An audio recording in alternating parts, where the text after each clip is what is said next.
एक समय की बात है, मर्यादा पुरुषोत्तम श्री राम रावण का वध करके भगवती सीता के साथ अवधपुरी वापस आ गए। अयोध्या को एक दुल्हन की तरह से सजाया गया और उत्सव मनाया गया।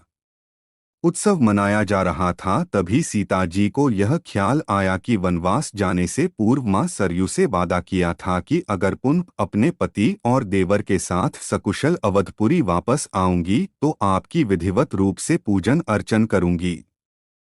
यह सोचकर सीता जी ने लक्ष्मण को साथ लेकर रात्रि में सरयू नदी के तट पर गई।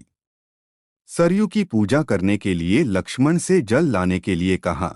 लक्ष्मण जी जल भर ही रहे थे कि तभी सरयू के जल से एक अघासुर नाम का राक्षस निकला जो लक्ष्मण जी को निगलना चाहता था। लेकिन तभी भगवती सीता ने यह दृश्य देखा और लक्ष्मण को बचाने के लिए माता सीता ने अघासुर के निगलने से पहले स्वयं लक्ष्मण को निगल गई। लक्ष्मण को निगलने के बाद सीता जी का सारा शरीर जल बनकर गल गया। यह दृश्य हनुमान जी देख रहे थे, जो अदृश्य रूप से सीता जी के साथ सरयू तट पर आए थे। उस तन रूपी जल को श्री हनुमान जी घड़े में भरकर भगवान श्री राम के सम्मुख लाए और सारी घटना राम जी को बताई।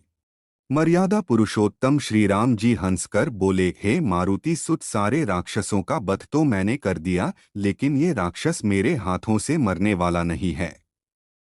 इसे भगवान भोलेनाथ का वरदान प्राप्त है कि जब त्रेतायुग में सीता और लक्ष्मण का तन एक तत्व में बदल जाएगा, तब उसी तत्व के द्वारा इस राक्षस का वध होगा और वह तत्व रुद्रावतारी हनुमान के द्वारा अस्त्र रूप में प्रयुक्त किया जाए। सो हनुमान, इस जल को तत्काल सरयू जल में अपने हाथों से प्रवाहित कर दो। इस जल के सरयू के जल में मिलने से अघासुर का वध हो जाएगा और सीता तथा लक्ष्मण पुनः अपने शरीर को प्राप्त कर सकेंगे।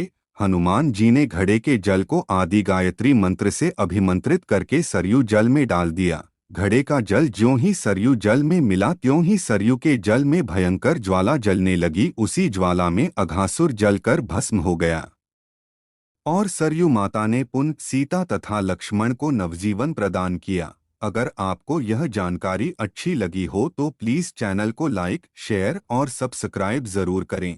धन्यवाद।